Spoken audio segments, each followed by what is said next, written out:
अस्सलाम वालेकुम। आज हम जो पोटली बैग बनाने जा रहे हैं उसके लिए देखो इस तरह से ये मैंने 2 पीस ली हूँ। इसका मेजरमेंट मैंने ली हूँ, ये देखो 10 बाई 10 इंच का इस तरह से ये 2 पीस ली हूँ। सबसे पहले हम इसे इस तरह से फोल्ड करेंगे। 10 बाई 10 इंच का है तो इसलिए हम दोनों साइड किसी में भी हम इस तरह से शेप दे सकते हैं।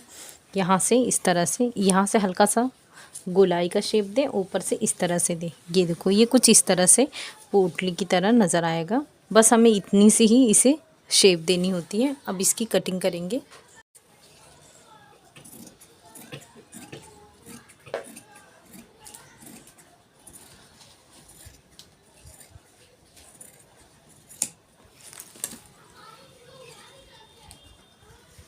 ये देखो इस तरह से ये हमने कट कर दिए हैं, ये देखें। अब इसी तरह से ये जो हमने कट की हैं दोनों लाइनिंग वाला पीस है, इसे इस तरह से रखेंगे और सेम इसी तरह से इसको कट करेंगे।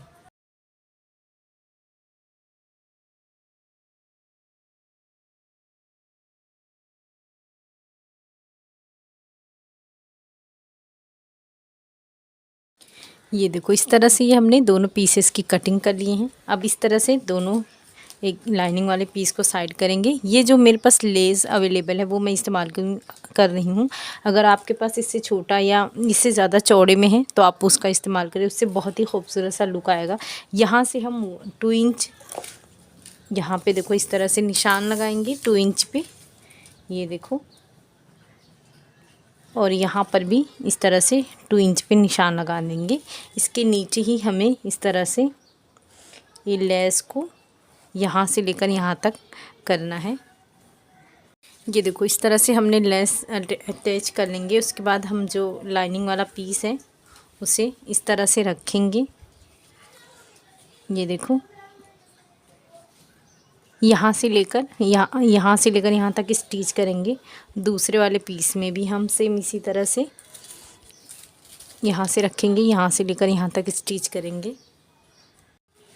ये देखो इस तरह से ये हमने स्टिचिंग कर लिए हैं और दूसरे को भी हमने इस तरह से स्टिचिंग कर लिए हैं।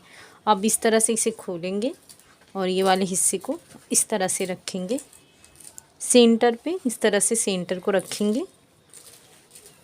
दोनों वाले हिस्से को इस तरह से बराबर करेंगे और यहाँ से लेकर यहाँ तक पूरी स्टिचिंग करेंगे।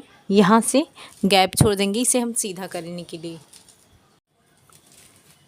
ये देखो इस तरह से हमने सिल लिए हैं। यहाँ से जो हमने खुला रखी हैं उस हिसाब से ये देखो इस तरह से इसे सीधा करेंगे, जो कि बहुत आसानी से हो जाएगा। ये देखें इस तरह से।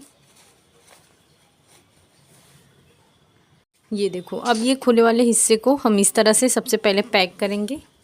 ये देखो ये वाले हिस्से को हमने पैक कर लिए हैं। अब यहाँ पे जो हमने 2 इंच पे इस तरह से जो निशान लगाए थे उसे इस तरह से बराबर करेंगे और यहाँ पे इस तरह से निशान लगाएंगे, जो कि हमें यहाँ पे स्टिचिंग करना है। और इससे इस तरह से ऊपर की तरफ एक और हम निशान लगाएंगे। ये देखो यहाँ पे हमें 1 इंच का फासला चाहिए। अब ये जो हमने ऊपर वाला है इसे अंदर की तरफ रखेंगे। ये देखो ये पूरा अंदर करेंगे इस तरह से। ये जब बराबर हो जाएगा तो ये जो हमने निशान लगाए हैं यहाँ से एक स्टिचिंग करेंगे। यहाँ से ये पूरी गोलाई में यहाँ से स्टिचिंग करेंगे और दूसरी लाइन को भी। ये देखो इस तरह से ही हमने स्टिचिंग कर लिए हैं और इस तरह से ये हमारी डोरी है। डोरी देखो इस तरह से, ये हमारी 2 डोरी है। एक हम इस तरह से इस तरफ से डालेंगे और एक बिल्कुल इसके अपोजिट साइड रहती है। ये देखो इस तरह से। तो सबसे पहले देखो एक सुराख हम यहाँ पे करेंगे और एक यहाँ पे, दूसरा यहाँ पे करेंगे, फिर यहाँ पे करेंगे। ये देखो इस तरह से हमने डोरी डाल दिए हैं। अब ये देखो ये 4 पीसेस हैं जो कि हम यहाँ पे लगाएंगे। सबसे पहले हम इसे इस तरह से फोल्ड करेंगे और यहाँ पे इस तरह से रखेंगे और इस तरह से स्टिचिंग करेंगे। ये चारों रेडी करेंगे। ये देखो इस तरह से हमने ये भी बना दिए हैं। इस तरह से ये ओपन करेंगे। ये देखो अंदर काफ़ी स्पेस है और इस तरह से। तो आप इस तरह से इसे ज़रूर बनाएं, इसे और डेकोरेट कर सकते हैं। शुक्रिया, अल्लाह हाफिज़।